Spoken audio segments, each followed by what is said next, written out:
Okay,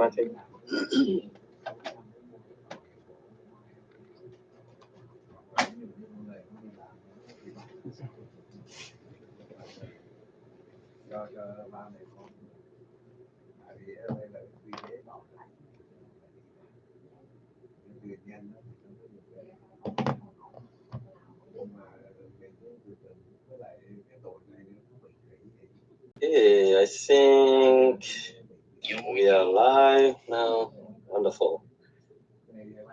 Good evening, Dhamma greetings to all our venerable monks and nuns and our devotees and friends, Dhamma friends. Thank you for joining this discussion. This is the holy and blessed month, Vesak month, so happy Vesak to all of you. And also, we already had the Vesak celebrations with a lot of children and youths. And yesterday we had our annual Dhamma School Day with Sunday school students and prize giving ceremony. It was amazing. So let us begin the session by paying respect and homage to the Buddha. So let us recite Namo Tassa 3 times together. Namo Tassa Bhagavato Arahato Samma Sambuddhassa.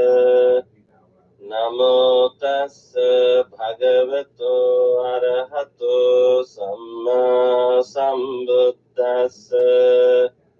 Namo Tassa Bhagavato Arahato Samma Sambuddhassa.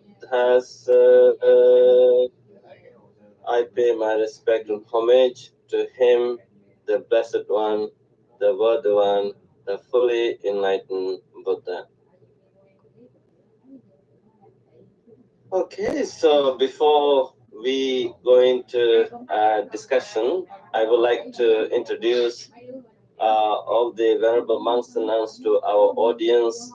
And a lot of monks actually send me messages that they are busy with some programs, and I was kind of concerned whether I will have to do the program by myself, but today I'm so happy to see at least some venerable monks and nuns, and including our Uparatana. It always gives a great joy to see you, Bhante.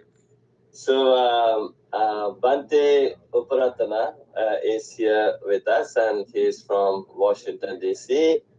And then we have Venerable Bhante Sanat Vihari. He's from Los Angeles. It's also good to see you after a long time. And then we have Venerable Soma Vangsha from Vancouver, British Columbia, Canada. Then we have Venerable Trudeau from Florida, USA. In fact, I had a family visiting me from Sri Lanka. They highly talked about you, the way you express certain things in this discussion. They are very impressed of this program, by the way. So it was their wish to see me, and they talked about all of you. And then we have Venerable Jinananda, Bhante Jinananda. He's joined a discussion from Ottawa, Canada. And then we have Venerable Aya Sobana from California. In fact, Venerable Tatalo Kateri told me that yesterday they had a special recognition ceremony. They recognized a Dhamma Mom, and I'm very happy to see you today. Thank you for joining. And then we have Venerable Aya Soma, and she is joining the discussion from Illinois, but she has the camera off. But I hope you would contribute your Dhamma with us. And then who else we have? No other monks and nuns. We have some Dhamma friends from different cities, and also I would like to welcome all our Dhamma friends for watching this program on Facebook and YouTube Live. And I have a very kind request from all of you, and especially those who are watching this program on Facebook and YouTube. If it is possible, please share this program in a social media timeline for the greater benefit of everyone. So today, of course, we have chosen this sutra that we are going to discuss for a reason. And yesterday was the Mother's Day, and of course, in Buddhist countries, especially in Asia, Mother's Day comes not just once a year. This is a commercialized Mother's Day, but for us, the every day is the Mother's Day. And going with the modern trend, I would like to wish Happy Mother's Day to all the amazing mothers around the world. And of course, I don't have my mom by in 2015, but I would like to have her in my heart and mind. And I am here today because of her. So I'm very grateful to my mom. I'm pretty sure you're also very grateful to your own mother. So today we are going to discuss a sutra from the Anguttara Nikaya, and so we have themed this sutra as the some unique virtues of a mother in the 6th century BCE. Can these virtues be actualized by mothers today? And I think when we say in the 6th century BCE, this is a sutra. We find in the Sutra Pitaka Anguttara Nikaya, these teachings come to us from the 6th century BC. That's the century the Buddha lived, and that's why we said a mother from the 6th century BCE, and these unique qualities I think are very fascinating. Some 6 qualities, and I have been requesting some monks to do the summary of the sutra, and but they could not join, so I have prepared myself for this. But before that, I know Venerable Sanata Vihari wanted to. Would you like to do the summary of the sutra or to the sutra that we mentioned? Bante, I'll go after you, Bante. Okay. So let me give the summary of the sutra then. Okay. So this is a sutra found in the Anguttara Nikaya. It's known as Nanda Mata Sutta. The Mata, the mother, and Nanda means is the name of a child. So Nanda's mother. So one day, Nanda's mother was doing some kind of early morning chanting, and so there, after this chanting, and she remained very calm and quiet, and then her name was Velukanta, and when she fell silent, there was a king called the great king Vesavana, heard her doing this chanting, and he greeted this Nanda's mother, and then her said, "Wow, amazing! You're doing great chanting. I felt so great. I felt so happy. You are an amazing lady." And then this Nanda's mother said, "So, who might you be, my dear?" Then the king Vesavana said, "Sister, I am your brother Vesavana, the great king." And then said, "Good, my dear. Then may my recital of the teaching be my offering to you as my guest." So she wants to share the merits with the king, and the king was very happy. Then, let your blessings, these minutes be with me. And he said, the king said, tomorrow, the Bhikkhu Sangha, the community of the monks headed by Venerable Sariputta, Venerable Mahamogdalana, will arrive at Velukanta for the breakfast. And then she was very happy, and she started preparing the meals for the community of the monks and nuns led by the Venerable Sariputta, Venerable Mahamogdalana, two chief disciples of the Buddha.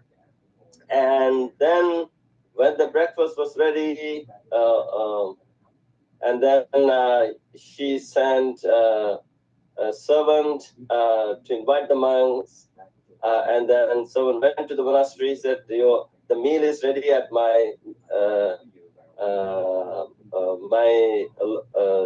mistress' house.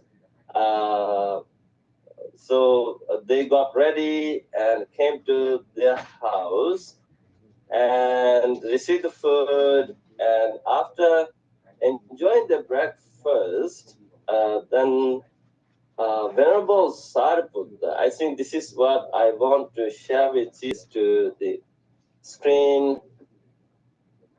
Okay, share. Okay. And then I don't know whether you can see this.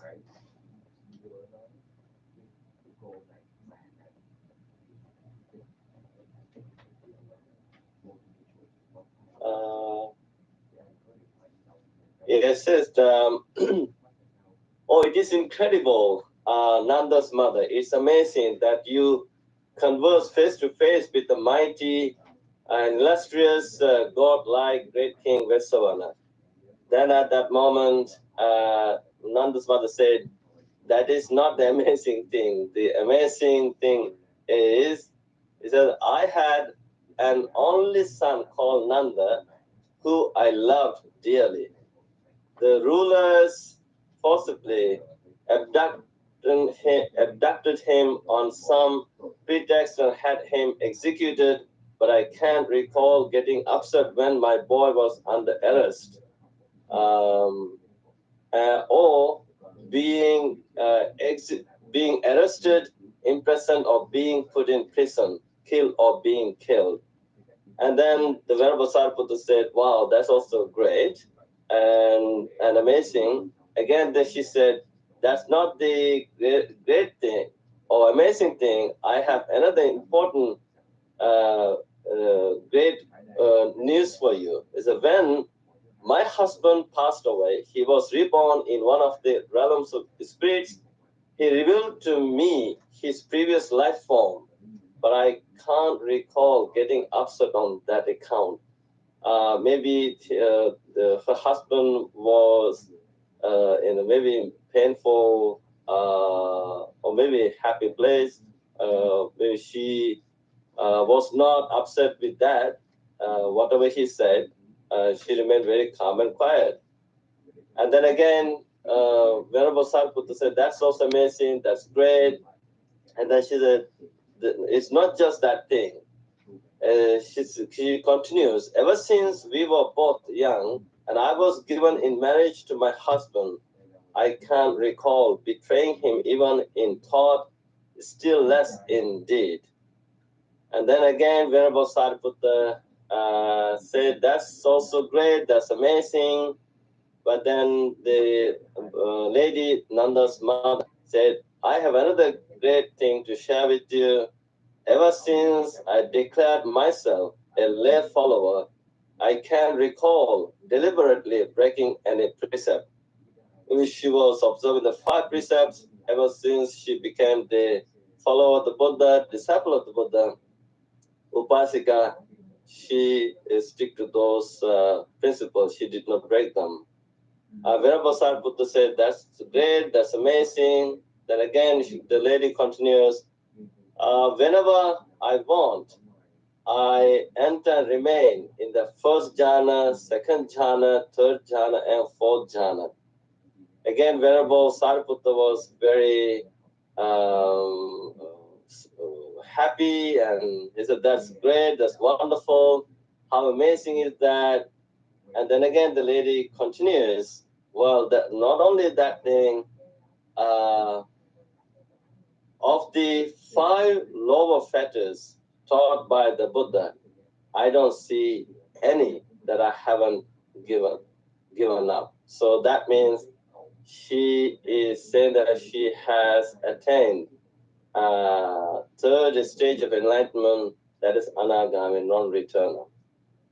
So then Venerable Sariputta was very happy to hear all this, and inspired, motivated. Then he left the house, and this story ends there. So these are 6 special virtues that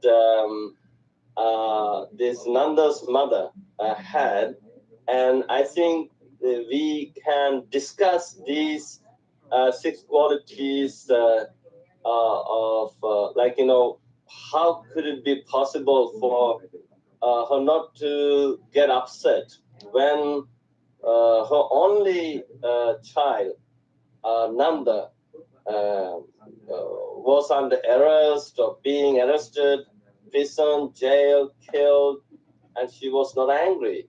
Is it possible for a mother to remain like this? And then when her husband passed away and he was reborn in the realms of the spirits, maybe the hungry ghost, the preta, and but she was not upset with that account. That's a special quality maybe she had. And then when she got married, she did not betray her husband verbally, physically, mentally, and she was very faithful, and she did not break any precept. And then she also developed jhana, and then she was able to remove the first of 4 or 5 fetters of the 10 fetters, and so that means she became anagami. So now these spiritual virtues, when we look at these virtues, is it possible for the mothers in today, like the 21st century? I'm not saying that it's not possible, but we can get into some discussion about it. This is the summary of this sutra. Now, I would like to invite Bhante Sanata Vihari from Los Angeles. You want to feel free to talk about this, and also I know you want to compare 2 sutras, Katanya Sutta and also the Ulambana Sutra. So what's in your mind? Vandana Bante, Vandana to all the Ayas and Bantes. Bante, since yesterday was Mother's Day, and in Latin America it was on Friday. I've been seeing all these beautiful posts about people sharing about how they appreciate and all this gratitude they have towards their mother. And since this sutta is also focused on mothers, I just kind of wanted to show the importance, the importance of mother and father, or whoever was your mother and father to you, maybe not biologically, but whoever took care of you. Sometimes it's our grandma, sometimes it's our older brother and sister, but whoever took care of you, whoever filled that role, like the importance that, the Buddha gave to these figures who take care of us, or our caretakers. So I wanted to share these 2 suttas. The first one is the Katanya Sutta from the Anguttara Nikaya, and where the Blessed One says, "Monks, I will teach you the level of a person of no integrity and the level of a person of integrity. Listen and pay close attention. I will speak." "As you say, Lord," the monks responded. The Blessed One said, "Now, what is the level of a person of no integrity? A person of no integrity is ungrateful and unthankful. This ingratitude, this lack of thankfulness, is advocated by rude people.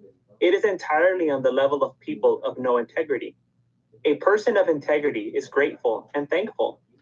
This gratitude, this thankfulness is advocated by civil people. It is entirely on the level of people of integrity. I tell you, monks, there are two people who are not easy to repay. Which two? Your mother and father. Even if you were to carry your mother on one shoulder and your father on the other shoulder for 100 years, and you were to look after them by anointing, massaging, bathing, and rubbing their limbs, and if they were to defecate and urinate right there on your shoulders, you would not in that way be able to repay your parents. If you were to establish your mother and father in absolute sovereignty over this great earth, abounding in the seven treasures, you would not in that way pay or repay your parents. Why is that? Mother and father do much for their children. They care for them. They nourish them. They introduce them to the world. But anyone who rouses this unbelieving mother and father, settles and establishes them in conviction, rouses his unvirtuous mother and father, settles and establishes them in virtue, rouses his stingy mother and father, settles and establishes them in generosity, rouses his foolish mother and father, settles and establishes them in discernment. To this extent, one pays and one repays one's mother and father. So we have a huge debt to our parents, right? The Buddha says, huge debt. Yeah. For being given this precious human life, right? This rare opportunity to be born as a human, and especially for most of us in a time where we're relatively safe, you know, and we're at the height of convenience. Human has convenience, all these beautiful things that we can enjoy, like the internet and all these gadgets and other things and medical technologies. So we're very lucky to be born in this time that our mothers gave birth to us during this time, and that we also were born during the time where we can listen and learn the Dhamma and practice the Dhamma, and for all of those who are ordained, who our mother gave us permission or her blessing to become ordained too, like my mother who gave me permission. So I'm so happy about that. I'm so grateful that she let me go forth in this Dhamma. So the Buddha said here that even if we were to make our mom and dad the king and queen of the world, that's not enough, right? Like we say sometimes, people like couples say to their wife or husband or romantic interest, "I'll give the world for you," right? I'll give you the world. But even that's not enough. Giving someone the world is not enough to repay your parents. And I know I've seen in many, like in Sri Lankan culture, Bangladeshi, Thai, this is easy. It's very easy and intuitive for them to connect with, but for many Westerners, they have complicated feelings with their parents, right? Yeah. For whatever reason that is, in Western society, they don't feel this. But this is something also that I had to learn, you know. And I had the Asian Buddhist people as an example to learn from them. You know, regardless of the shortcomings of our parents, they did the best with what they knew, right? They're not perfect. They're not arahants or anything, or bodhisattvas. They made mistakes, and we acknowledged the little that they could do and realized that, you know, the mistakes they made is because their parents made mistakes with them, right? So the good that they did in spite of all the adversities they faced. They were still able to do some good for us, and we're still alive, so we got to thank them for that at least, right? We didn't die in their hands when they were taking care of us. Such a beautiful teaching. And then I also wanted to share another sutta bhante from the Mahayana tradition, which is very popular in the Vietnamese tradition. Every year they celebrate this, right? And they give you the little flowers. If your mom is alive, they give you one color flower. If she passed away, they give you another color flower. And it also connects with the sutta that you just shared, Bhante, because you also find Mahamoggallana in this sutta. And I want to go through it. It's not too long, but I want to go through it because a lot of people are not familiar with it. And this really shows how even the Arahants, right? Even the Arahants have great reverence for their parents. You know, even the Buddha had great reverence for his mother who passed away and for the mother who took care of him, Mahapajapati. So I just wanted to share this sutta because some people might not be familiar with it. And the message is so beautiful. And it also talks about, like in the sutta that you shared, Bhante, about the So it Yeah. also involves Peta. So there's a lot of connections here. Mhm. So it's called the Ulambana Sutra. Mhm. And it starts, thus have I heard at one time, the Buddha was dwelling at Shravasti in the garden of the benefactor of orphans, in the solitary. Mahamogalana had just obtained the 6 penetrations and wished to cross over his father and mother to repay their kindness for raising him. Thus, using the divine eye, he regarded the world and saw that his deceased mother had been born among the hungry ghosts, the pretas. Having neither food nor drink, she was but skin and bones. Mahamogalana felt deep pity and sadness, filled a bowl with food, and went to provide for his mother. She got the bowl, screened it with her left hand and with her right, and made a fist of food. But before it entered her mouth, it turned into burning coals, which she could not be eaten. Mahamogalana called out and wept sorrowfully, and hastened to return to the Buddha to set forth all this. The Buddha said, "Your mother's offenses are deep and firmly rooted. You alone do not have the power. Although your filial sounds move heaven and earth, the heaven spirits, the earth spirits, twisted demons, and those outside the way, Brahmas, and the kings of the 4 directions are without sufficient strength. The awesome spiritual power of the assembled Sangha of the 10 directions is necessary for liberation to be attained. I shall now speak a dharma of rescue, which causes all those in difficulty to leave worry and suffering and eradicate obstacles from offenses." The Buddha told Mahamogalana, the 15th day of the 7th month is the Paravana day, for the assembled Sangha of the 10 directions, for the sake of fathers and mothers of 7 generations past, as well as for fathers and mothers of the present who are in distress. You should prepare an offering of clean basins full of hundreds of flavors and 5 fruits, and offerings of incense, oils, lamps, candles, beds, and bedding, all the best of the world, and the greatly virtuous assembled Sangha of the 10 directions. On that day of the holy assembly, whether in the mountains practicing jhana, samadhi, or obtaining the 4 fruits of the way, or walking beneath trees, or using the independence of the 6 penetrations to teach and transform sound hearers and those enlightened to conditions, and provisionally manifesting as bhikkhus, when in fact they are great bodhisattvas and on the 10th ground, all complete with pure precepts and oceans like virtue of the holy way, should gather in a great assembly, and all of like mind receive the Paravana food. If one thus makes offerings to these Paravana Sanghas, one's present father and mother, parents of 7 generations past, as well as 6 kinds of close relatives, will escape from the 3 paths of suffering, and at that time attain release. Their clothing and food will spontaneously appear. If the parents are still alive, they will have wealth and blessings for 100 years. Parents of 7 generations past will be born in the heavens, transformedly born. They will independently enter the celestial flower light and experience limitless bliss. At that time, the Buddha commanded the assembled Sangha of the 10 directions to recite mantras and the vows for the sake of the donor's family. For parents of the 7 generations, after practicing jhana concentration, the Sangha accepted the food. When they first received the basin, they placed it before the Buddha in the stupa. When the assembled Sangha had finished the mantras and vows, they received the food. At that time, Bhikkhu Mahamogalana and the assembly of great bodhisattvas were all extremely delighted, and the sorrow sound of Mahamogalana's crying ceased. At that time, Mahamogalana's mother attained liberation from 1 kalpa of suffering in the hungry ghost world. Mahamogalana addressed the Buddha and said, "This disciple's parents have received the power of merit and virtue of the triple gem because of the awesome spiritual power of the assembly of the Sangha. If in the future Buddhist disciples practice filial pity by offering up the ulambana basins, they will be able to cross over their present mother and fathers, as well as those of 7 generations." The Buddha replied, "Good indeed. I am happy with that question. I just wanted to speak about that now, and you have also asked about it. Good man. If bhikkhus and bhikkhunis, kings, crown princes, great ministers, great officials, cabinet members, the 100 ministers, 10,000 citizens wish to practice compassionate filial conduct for the sake of parents who bore them, as well as for the sake of fathers and mothers of 7 lives past, and the 15th day of the 7th month, the day of the Buddha's delight, the day of the Sangha's Paravana, they all should place hundreds of flavors of foods in the Ulambana basin and offer them to the Paravana Sangha of the 10 directions.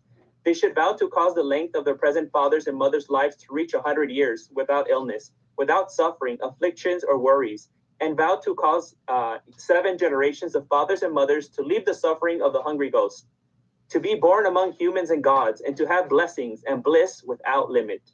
The Buddha told all the good men and good women, those disciples of the Buddha who cultivate filial conduct should, in thought after thought, constantly recall the present mothers and fathers when making offerings, as well as the fathers and mothers of 7 past lives. And as for their performance, perform the offering of the Ulambana basin of the Buddha and the Sangha, and thus repay the loving kindness of the parents who raised them and nourished them. At that time, the Bhikkhu Mahamoggallana and the Fourfold Assembly, hearing what the Buddha said, practiced it with delight. And that was the end of the Sutta Bhante. So I know it took a long time, but basically here's a little overview, right? Mahamoggallana used the divine eye, right, to see the state of his mother, and he saw that his mother was in the Pretaloka. She was reborn as a hungry ghost, so he wanted to help her. So he took food to her, but when she received the food, she couldn't take it, right? Because the Pretas have a very small throat, right? They can't swallow it, and it all turned to cold. So then he felt very troubled by this. He went to the Buddha, and the Buddha said, you know what, if you offer basically Sangadana during the Paravana, then she'll be able to be free from this. And also, if you have family members who are alive, they'll be good for 100 years and all the benefits, right? So then he goes ahead and he does this, and he frees his mother from the Pretaloka. And then the Buddha praises him and praises the good qualities of doing these kind of meritorious ceremonies. And this is what I find so beautiful, Bante, in the regular Sangadanas that we do at the Viharas or when we go to people's houses. Right after that, we do the pouring water and we do the sharing of merits, and we think about our departed ones and sharing merits with them. So we're continuing in this tradition, right, of Mahamoggallana doing this kind of merit sharing or meritorious action in the name of their departed ones. And usually when we do these kind of ceremonies, we don't know it, but we're mostly focusing on these hungry ghosts, on the pretas, because when we offer these things, they can only take the smells, right? They delight off the smells. It's the essence of the things that feeds them. They can't eat the actual food that we offer them. And if our parents are reborn in the heavens, well, they don't even need our ceremony. No, they're having a good time in the Devaloka. They don't need it. And if they're in hell, actually, there's nothing we can really do about it, right? That's their actions. But if they are found in the Petaloka, we don't know. We can help them by doing these kind of meritorious actions and sharing merit with them and doing things in their name. So I find it so beautiful because we have the Arahants as an example to do these kind of meritorious actions for our parents. No matter what they did, I can imagine Mahamoggallana's mother wasn't perfect either, right? Because all the things, just like Venerable Arahant Sariputa's mother, right? She didn't want to become a Buddhist, and she kind of gave him a hard time and things like that. So regardless, even though the parents were not always 100% perfect, even for the Arahants still showed compassion to their parents in this way. So I kind of wanted to show these 2 suttas for two reasons. Why is to show the importance of our parents, especially mothers on Mother's Day, and also to show our duty towards our parents too, our duty towards our parents that we have, especially because society now is very self-centric, right? So now it's all about what's best for me, and we don't think about our family, and we make a lot of life decisions due to our own convenience, what will make my life easier and more simple. And yes, as our parents get older, it becomes more difficult to do things for them, and it complicates our life. But the decisions shouldn't be made out of our own convenience or what's beneficial for me or how easy it is for me, or how I'll make less money because of this, or I have to have an extra room in my house.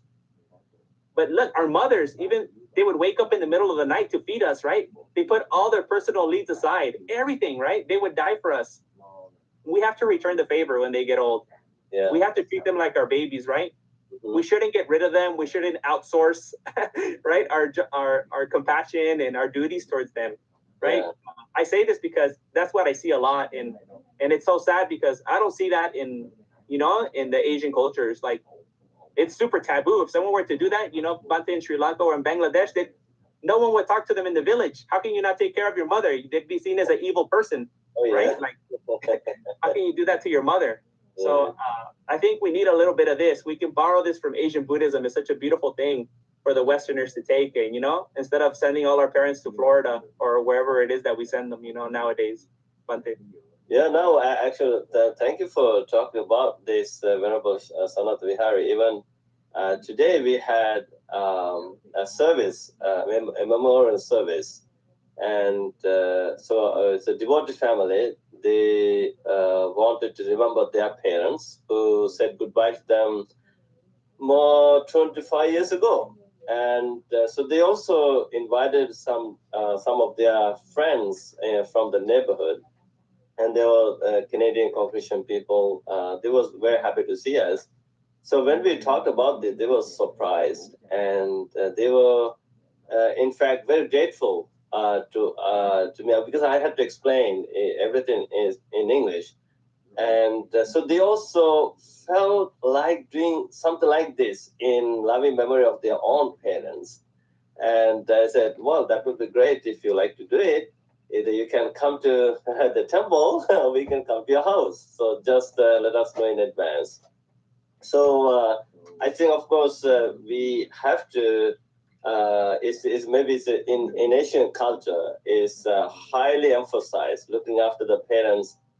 We know that in some discourses of the Buddha, of course, in the Mangala Sutta, it says taking care of the parents is a great blessing, and in the Parabhava Sutta, the says the children being rich, being able to support their parents at old age. If they fail to support them, that will be the cause of the moral decline of the children. So, of course, even in Asia, we see some children, they are not looking after their parents, and then, of course, as you said, the entire village begins to talk about it. These are evil kids, you know.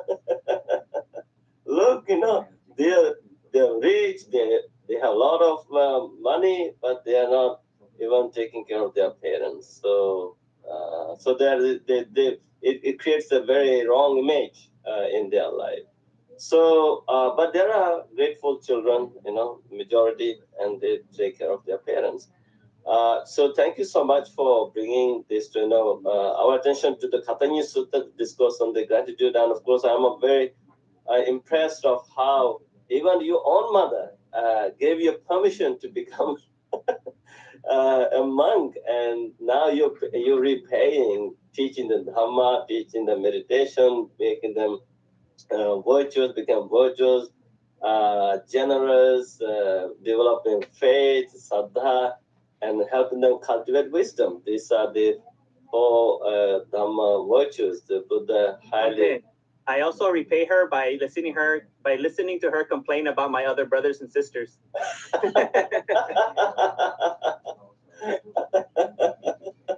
Well, you're very compassionate son monk.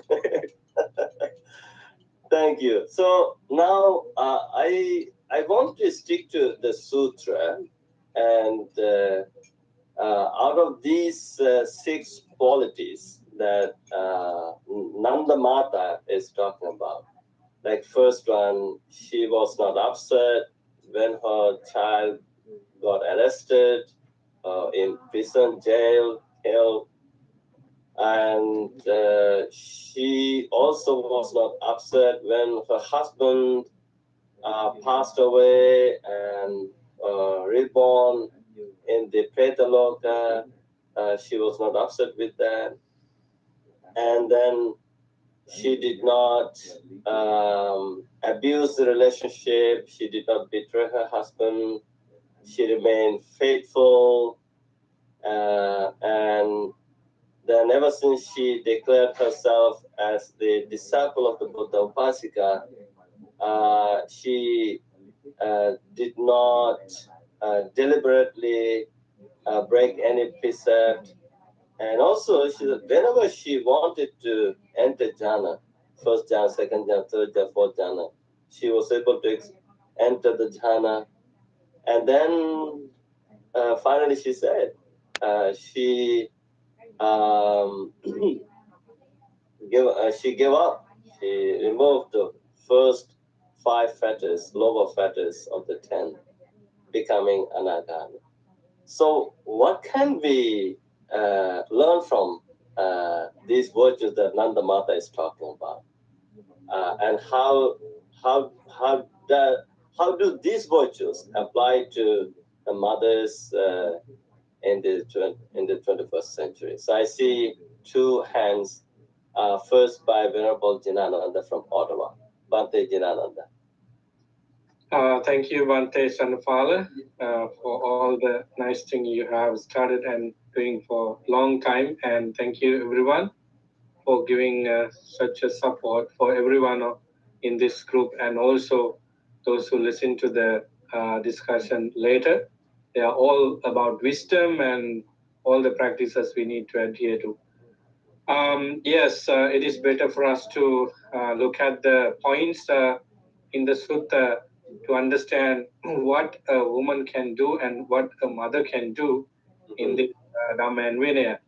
I just want to say this thing first that this mother's name is unknown, but that time, sometime mothers was recognized by the son's name. Look at Sariputta, Moggallana. And this mother's real name is unknown. Sometimes it says Velukantagi Nandamata. The village is Velukanta, and the son's name is Nanda, and the mother's name is unknown. So that should be understood. Nanda is not her name, but the son's name. When it comes to the highlighting points of the sutta, as you Bante rightly said, I think she's remarkable in many ways just because of her practice. According to the commentaries, according to the other sources where Nandamata is discussed highly, it is said that she was able to go to the refuge of the Buddha, Dhamma, and Sangha well before this incident, while the Buddha was visiting this village, and she was able to practice the Dhamma and attain to the third stages of enlightenment, what we call anagami. That's why she was so special. And what was she was doing was remarkable because she was reciting Parayana Katha. The earliest text of the Tripitaka is recorded in Suttanipada and Parayana Katha. Parayana means the verses that tells us how to cross the suffering, how to cross the ocean of suffering. They are all about the Dhamma that explain certain practices to reach to nirvana. So she was reciting those stanzas at the dawn, which is remarkable. See, her practice was so scheduled, and she was doing it every day, and they spontaneously. As a sudden incident, this particular deity came and listened to it. So that incident itself is remarkable because a human being can attract other living beings by being good, by being compassionate. So I remember the advice from the Buddha to all of us that if you go to the forest for meditation, just practice compassion for all living beings, particularly living beings in the forest, including poisonous animals, including dangerous animals, so that they feel us that we are friends, that they are good people, that they are good living beings, so they are not coming to attack you. So this is because of the energies you have and they feel it. So likewise, when you are so good with compassion and kindness and so sort of principles, not only divine beings but other living beings also reciprocate well and support you very much. That is recorded here in this story. And the other thing is, she never remembers any moment that she broke the five principles, which is a good message for everyone because today in the wider society we need discipline. We need we require all kinds of effort to practice sort of discipline. So she got this opportunity and she got this kind of attainment and happiness just because she practiced principles. Otherwise, she may not be able to come to a level like this. Nobody respect you unless you are so good and disciplined. So everybody is respecting you, even human beings, when you are disciplined, when you have those principles in life.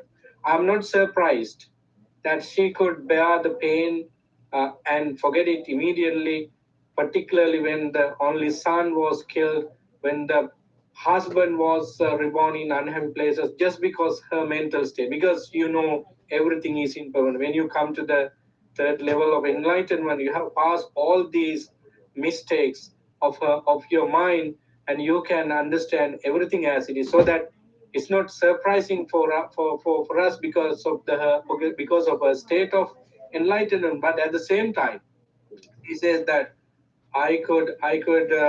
these are the important thing is that she understand how she is. Nobody wants to tell you that you are so good. Nobody wants to tell you that you are so powerful. She herself understand how powerful she is, which is a wonderful thing. We all need to understand that we are fortunate human. We all need to understand that we are bhikkhus and bhikkhunis and lay people who own the Dhamma, so that I have compassion, I have kindness, I have patience. So realizing your own qualities make you so happy, which is lacking in today's world. People always say that we are bad, we are not recognized. We don't need others to tell us who we are. We should be able to know that we are really good. For that, we need to have discipline.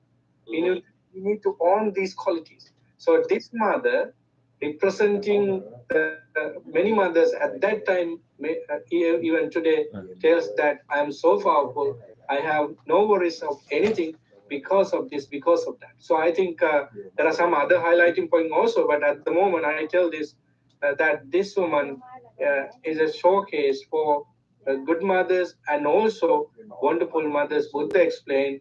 So I think it's a remarkable discourse. One last thing I want to tell is that this is the sutta we usually take to talk about women and how they should be. In the Buddhist culture, we take this to tell this is the level you all reach, because the Buddha has cleared that women are equal to men, and everybody can do the same thing despite the gender. So that this is a remarkable sutta to tell that as well. Thank you, Bhante. Thank you, Bante Jinananda. You're right, actually. The way she's explaining herself to Venerable Sariputta, the chief disciple of the Buddha. Now, at the end of the sutra, it says that Venerable Sariputta was very happy. He was very inspired, very motivated, and he got fired up. And with a happy mind, he left that house. He was very happy to see, wow, there is a lay woman, there is a mother, there is a lady who has these amazing advanced qualities. She's not hurt when her, especially people might be asking this question. Now, how could you remain so indifferent without being hurt when your son is being killed? How could you remain so calm and happy when your husband is dead and reborn in this realm of spirits, Preta Loka? How could you remain like that? But other qualities, like say, remaining faithful to the husband and not breaking any precept. I think any woman can do that if they try. And also the last two qualities, entering jhana whenever you want. That means she has mastered this jhana because she attained through the jhana practices. Maybe jhanas help her also become anagami, third stage of enlightenment. So that's a pretty advanced state. She's an advanced mother. So I see Venerable Ayya Sobana from California. I would like to hear your voice, your views about these teachings, and also I'm very happy that today Venerable Tata Lokateri sent me a message that they recognized you yesterday. You had a special program as a senior Dhamma mom. So I'm very happy for you. So how do you take this, Venerable Ayosobana? Thank you, Bhante. And I'm so grateful to have the opportunity to hear this sutta discussion with these erudite and well-informed bhikkhus. This is a great benefit for me as I try to be able to, in my own way, give teachings to our junior people and the lay people. The first two qualities of Nanda Mata in terms of the perfect equanimity with the loss of the son and the misfortune of the son, misfortune of the husband, reminded me of a story or an analogy that I learned from Bhante Gunaratana about the four Brahma Viharas. So perfect equanimity is the culmination of the Brahma Vihara practice. As Bhante Ji describes it, when a woman is pregnant, she has no idea how the baby is going to turn out, if it will be beautiful or ugly, smart or stupid, good or bad, fortunate or unfortunate. But regardless, they just love this being who's trying to grow and be born. This would be their metta, their loving kindness without any discrimination about qualities. Then after the baby is born, he cries, he's hungry, he had a tummy ache, he's crying and crying. And the mother then has to understand what the baby needs and how to interpret, and develops a compassion to have the energy and the skill to be able to relieve the pain of this little baby. Then as the child gets older and goes to school and learns different things and gets a prize at school and plays sports and so forth, then mother and the parents are rejoicing in the attainments and accomplishments of the child, and then they practice mudita. Then in the car, when the child becomes a teenager or when they become an adult, they become independent and separated from the parents, and they go and do their own thing, whatever they want to, regardless of what the parent wishes for. And all kinds of negative things could happen. That's not what the parent wanted for that child, and yet the parent develops a perfect equanimity towards that child. So in that way, I think of the practice of the Brahma Viharas as being kind of like a preliminary practice to the noble attainments. And it comes first in the list because she, in her household life, she developed those qualities. Then, as soon as she met the Buddha and became a lay follower, she immediately has the perfect morality beloved by the noble ones, because at that point she must be a stream winner, which is, one of the qualities of stream winning is to have that. So the very moment that she became a lay follower, she has that quality.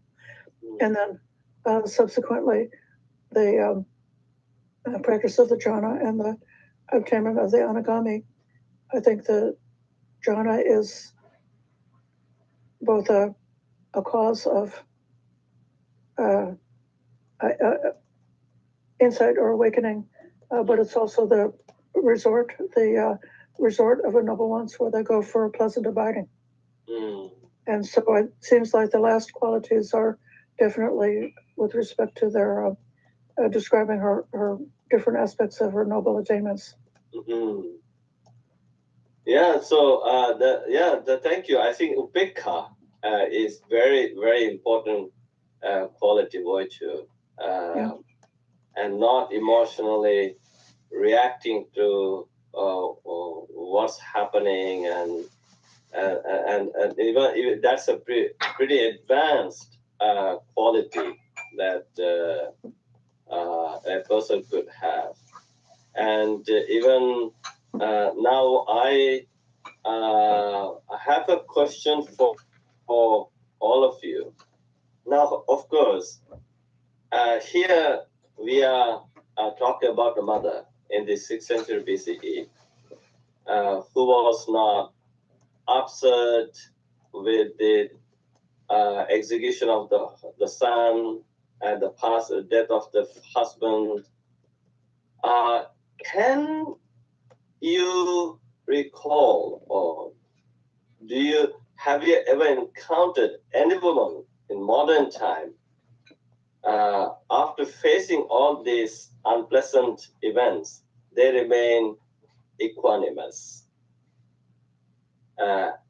Does anyone tell us a story, modern story? Okay, so before that, I see Venerable Somawangsha raising hand from. Venerable Somawangsha from Vancouver. What's in your mind? Thank you very much, Venerable Sir. Venerable Bhante Sarnapala and other Venerables, monks, nuns, and Dhamma friends.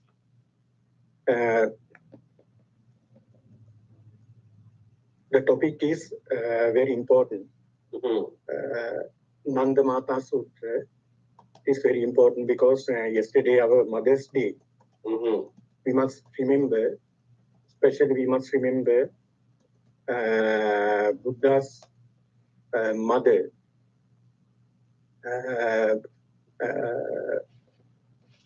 They have dedicated their life for the sake of all the beings. Buddha Mata as well as Rahula Mata.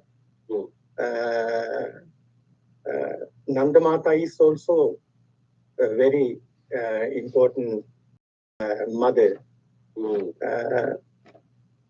I think according to this sutra, there are special qualities with her.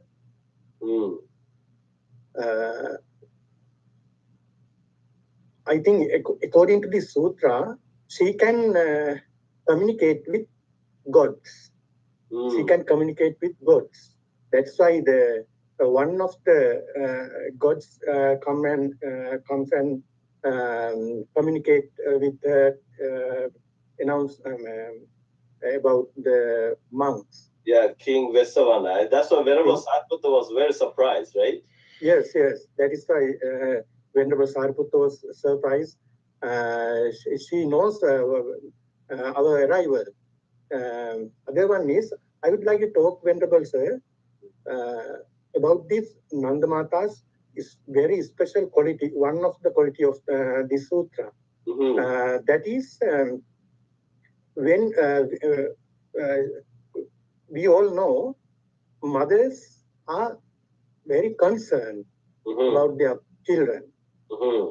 When they are in trouble, mothers are very concerned. But in this sutra, according to this sutra, she is not concerned about that. Yeah. Some people think, what is this situation? But according to this sutra, she has understood the nature, and she has, according to sutra, she has understood this situation. My son had to face this terrible moment. He has done bad karma in previous, and like this. And sometimes I think it is not mentioned in the sutra, but I think she has trained her sons to this Dhamma path. That is why she is not distracted with this incident. But she knows after his death, she knows definitely he will be born in a good realm. He is also anagami, non-returner. I think it is non-returner. Yeah. Yes. It means she never come to this sensual world. She has practiced morality, especially morality, and morality decides where we must be born. The charity decides what should be given after be born. Mm-hmm. So, according to the Buddhist Sutra, Buddha explained, we must be practice morality. She Mhm. also has practiced morality, and she also very faithful to the Buddha. That is why she is not shaken to other things. That is my thoughts, Venerable Sir. Thank you so much. No, thank you. Thank you, Venerable, so much. You brought up a very important aspect of this discussion. Like you see, some people could be really concerned. You know, how could a mother remain like that without being concerned of son's death? So, as you rightly point out, yeah, maybe she knew the capacity of the son. Maybe she knew the son was really virtuous. He was also following the five precepts, and maybe the mother had the understand that that's it. You know, this is the lifespan, maximum lifespan he has. He has to go now, but in a rebirth, she's not concerned. Yes. She's maybe she has understanding. He has already guaranteed a happy rebirth.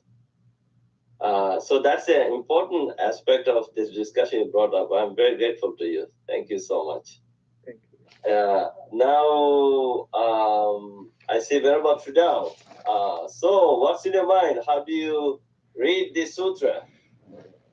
My salutations to all of the venerables, monks and nuns, bhikkhus and bhikkhunis. I apologize for disappearing and then reappearing, but I was able to monitor everything, both audible. And then after I'm done contributing, if you don't mind repeating that question that you had earlier, and then if just to refresh our memories, and if I can contribute to that one also, since we have a few members for the next 30 minutes.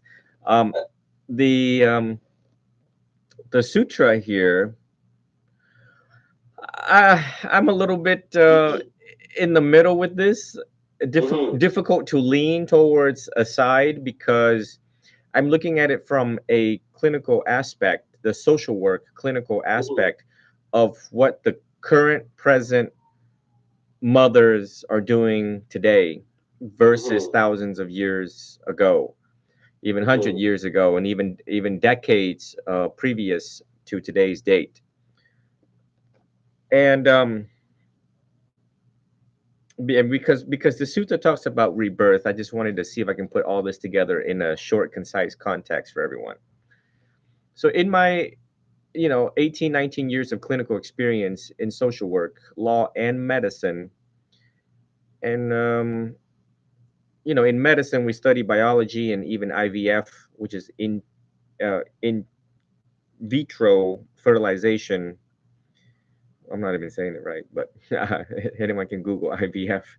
So I've worked IVF cases which egg and sperm, and then they try to make it work, and it's a miracle when a child is born from the laboratory. I notice that when, and it's not to blame moms, it's both male and females on the making of a child and on becoming a mother, and what it's like to be a skillful mother. And I think before becoming a mother, one should be mindful of one's tendencies and habits that, because it only takes one oops to have a child. If a person does not keep precept, does not practice mindfulness, and if you are enslaved to your sensual desires, there could be a very quick oops, of which I think all of us see in society often. And then a child is born. And sometimes genetic materials, DNA, XY chromosomes, alleles, genetic factors are being passed down to the child, and it leads to the child being a very aberrant child. Aberrant meaning the child can have some trait characteristics of anger, trait and characteristics of sensual desires in life that would lead to gambling, for example.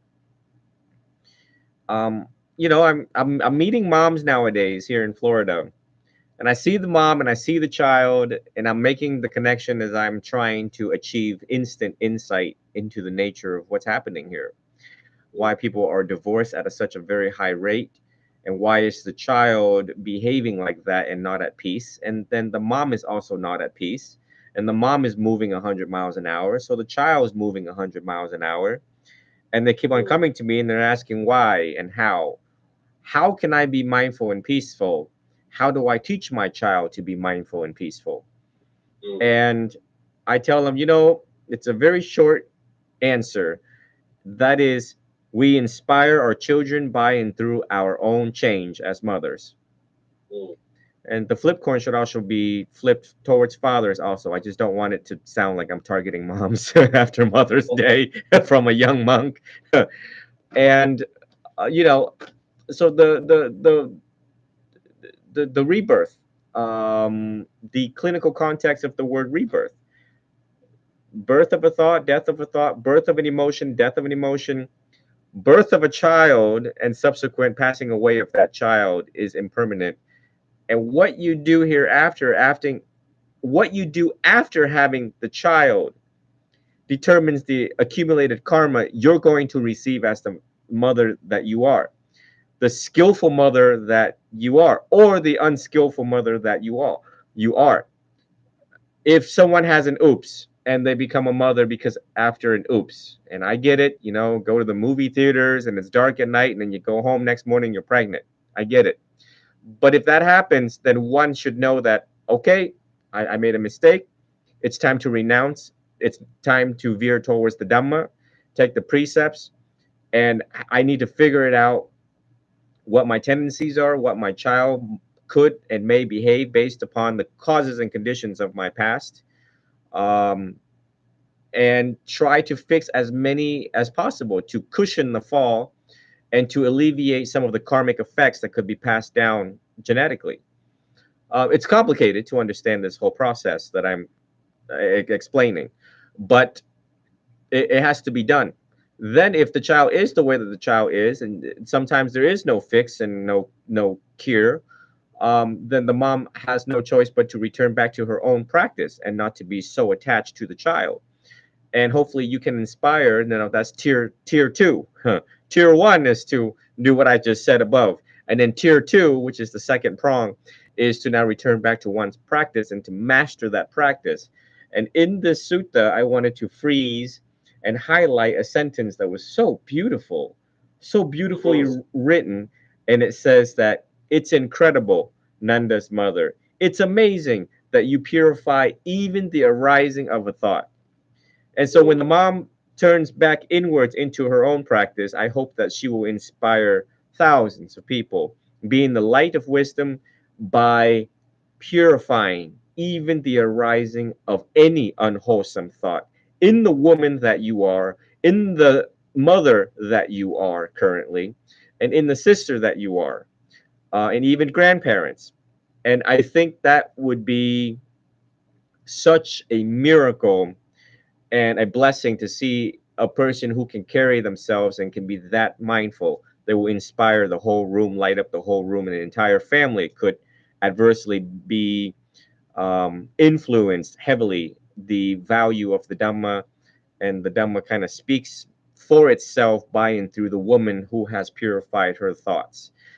And we know that if a person can purify even the arising, the thought is arising, it's on its way. Arising meaning it's on its way. And if a person can stop that thought, analyze that, know the root cause of it, uproot the root cause of it, and purify it instantaneously without any remainders, then one would never act foolishly because it all begins with a thought. So I just wanted to contribute this part and to bring back the awareness in the amazing women that all of the women are out there. The nurturing and kind-heartedness women that have the capacity of ultimate love for their children and for humanity. And we know based upon research that more women are into spirituality than men.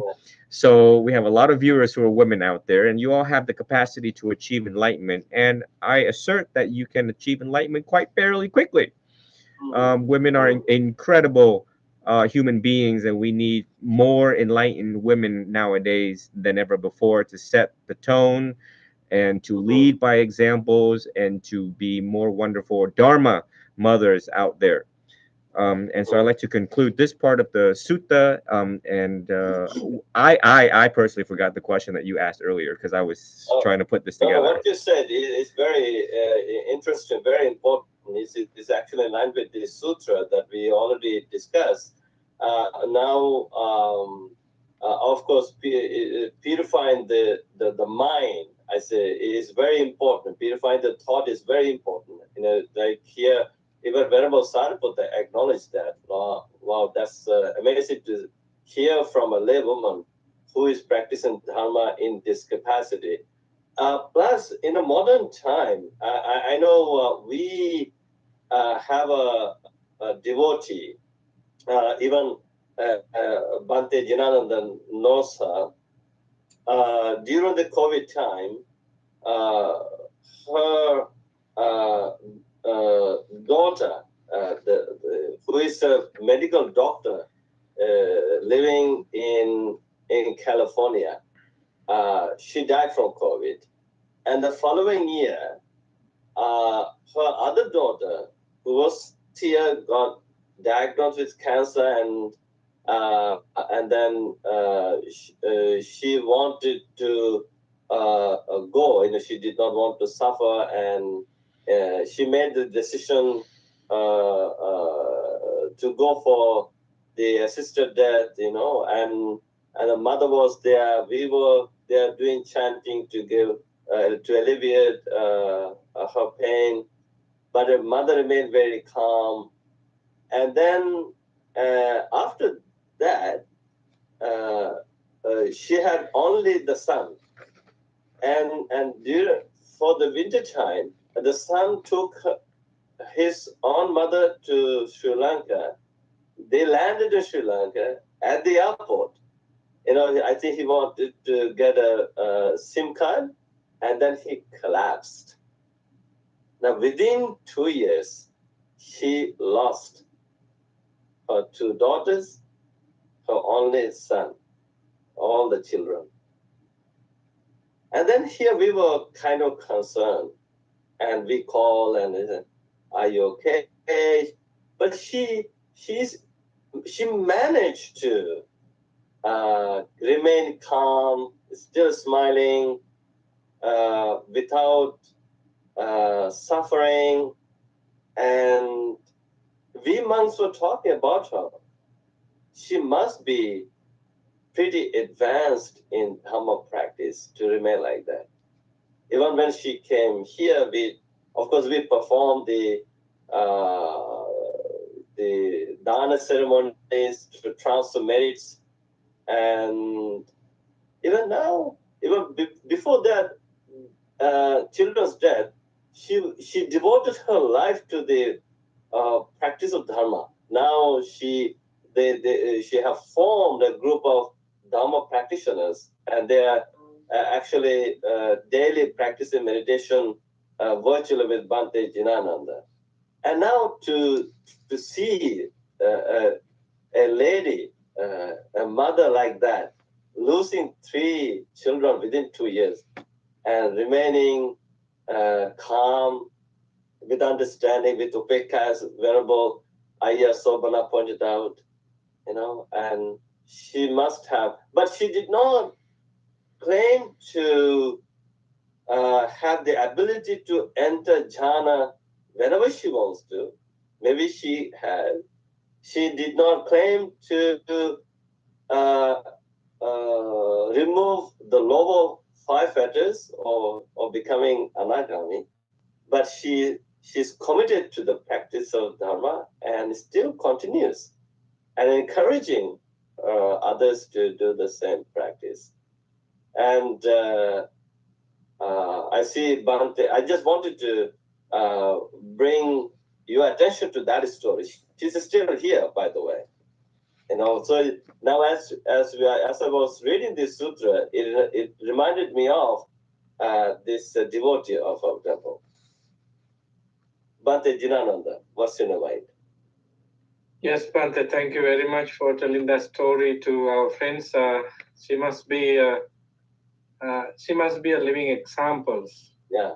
To tell us that how great the Dhamma in her life to undergo all these tragic situation in her life, as you said correctly, within 2 years. She's smiling because of that. I personally talked to her. How could you bear these normal, usually suffering state of life? She said that without the Dhamma, I may not be able to.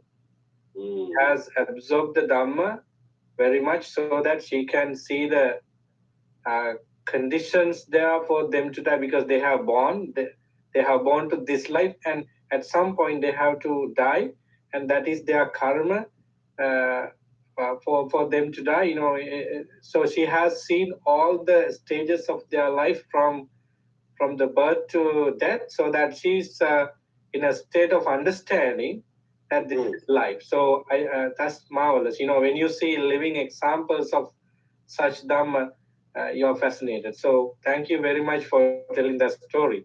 Uh, the thing I wanted to share at last uh, is how one become an anagami, because we are talking about Nandamata state of anagami, and so people who have not gone through these technical things might be confusing of what anagami is and how one reached to that state of enlightenment.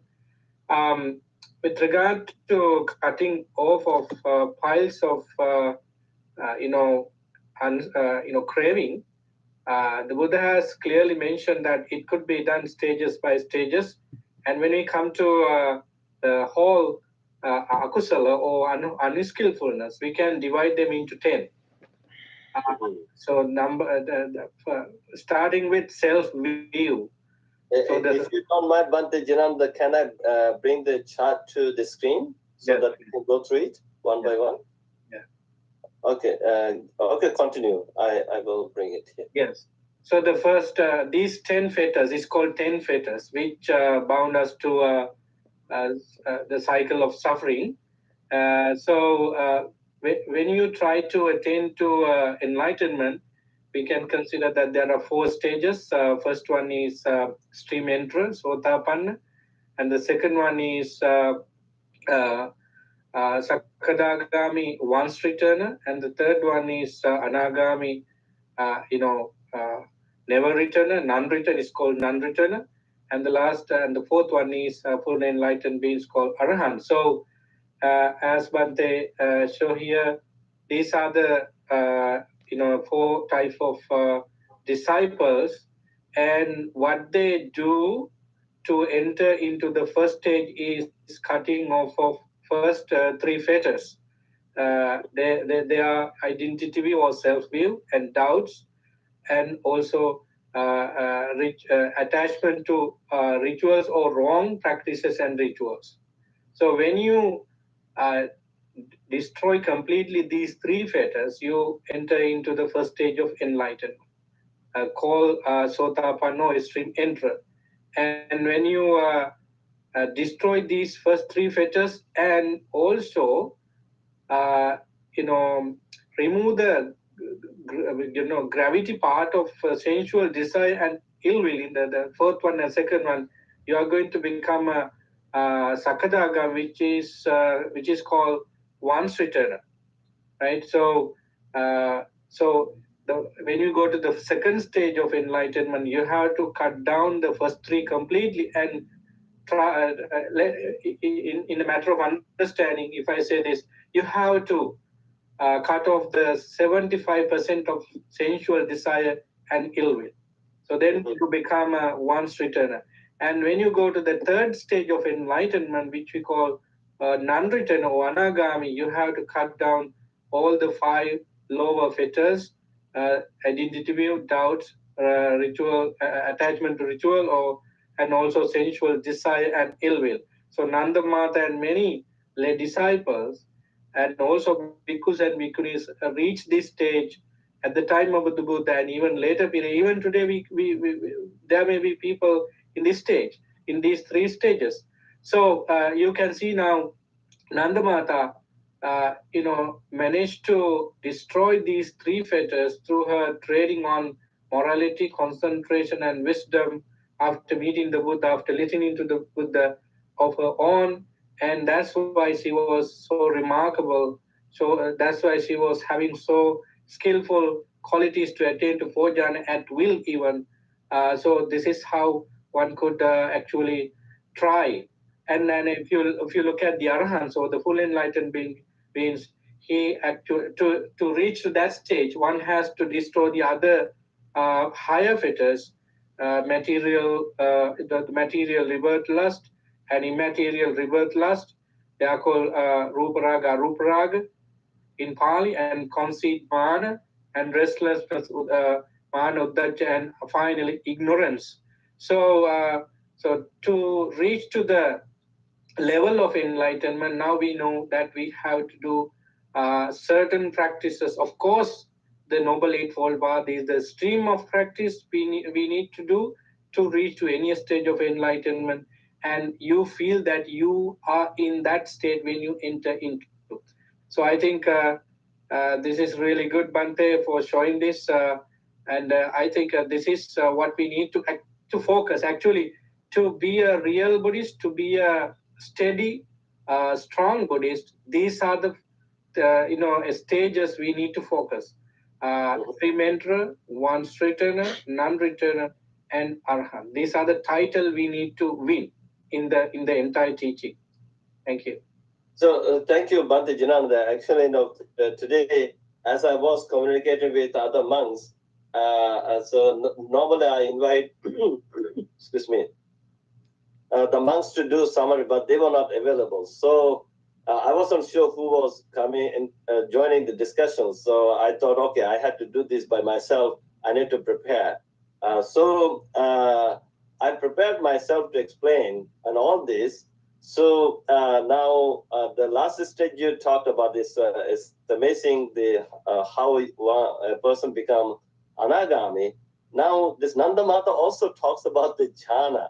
Now there are first jhana, second jhana, third jhana. If you go through this chart, if you enter the first jhana, what happens here? And of course, those red line dots, the clouds with the red clouds, you have to remove those. Those are known as the Nivarana Dharmas, Pancha Nivarana, the five hindrances, sensual desire, ill will, greed, restlessness, doubt, sloth, and all this. Then when you remove at first jhana, what do you experience? You have, look at the green ones. Here the applied thought, sustained thought, happiness, rapture, and one-pointedness. And said the second jhana, again, a person's mind has to be free from the five hindrances, those red clouds. And then at the second jhana, you have ease, happiness, rapture, one-pointedness.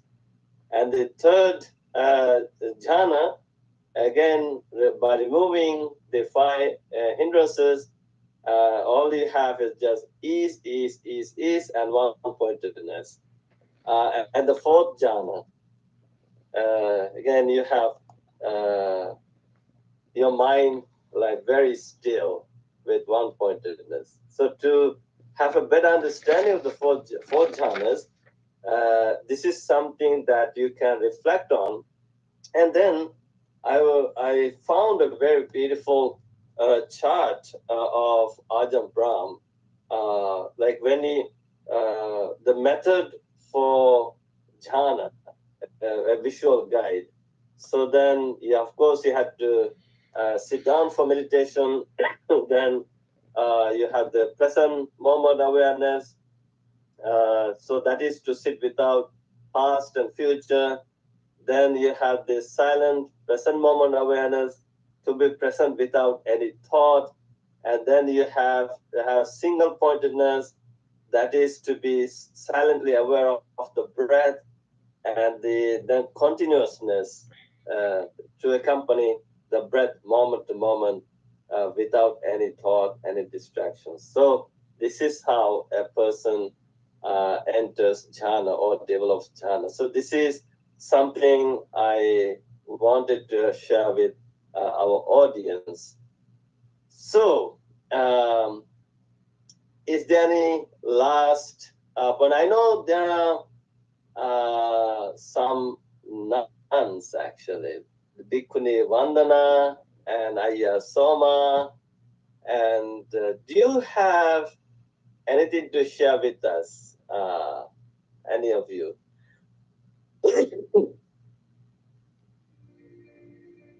Well, they are remaining calm and quiet. So we have come to the end of today's discussion, and I would like to respectfully invite our Bhante Uparatana from Washington, D.C. We were missing your chanting of Patimokkha verses, Bhante Uparatana. So you have to unmute yourself. Please unmute yourself, Bhante.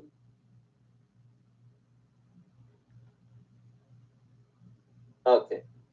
Thank you so much. And whenever Dr. Sarapala doing all the good work and very beneficial to everyone. And thank you and contribution for the Mother's Day event, the wonderful Sutta discussions. And wish you all happiness and peace with the power of the Dhamma. May all be happy and peace and let's recite in the as usual. Namo tassa bhagavato arahato samma sambuddhassa. Namo tassa bhagavato arahato samma sambuddhassa.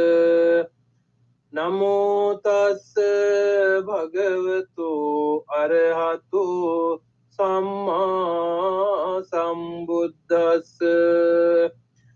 Sabba papassa akaranang kusalassa upasampada. Sacitta pariyodapanang etam buddhana sasanang. Kanti paraman tapotitikka nibbanam paramang vadanti buddha.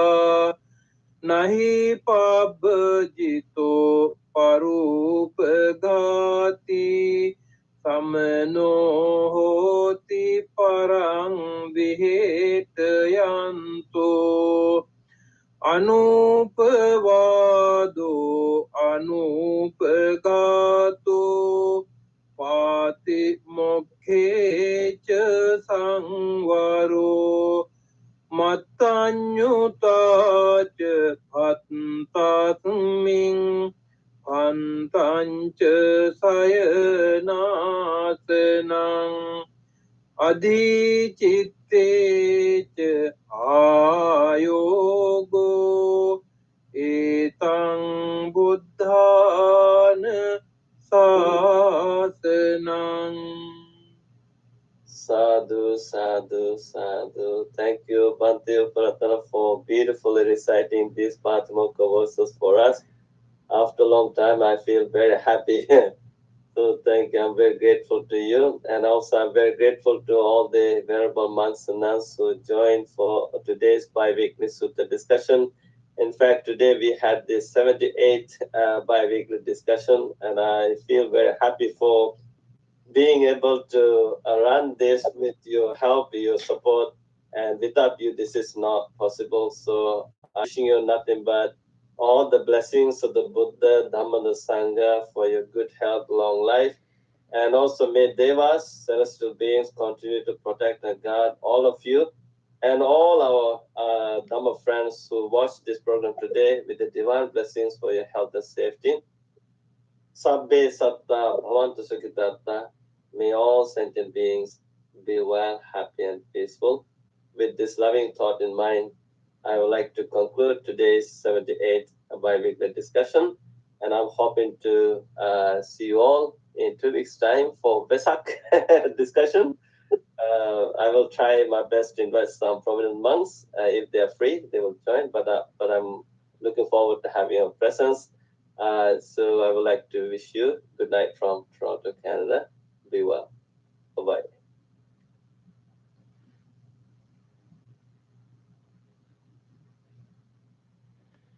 Sorry, I was not able to answer some questions here. And let's see here. Any questions? Let me see some questions.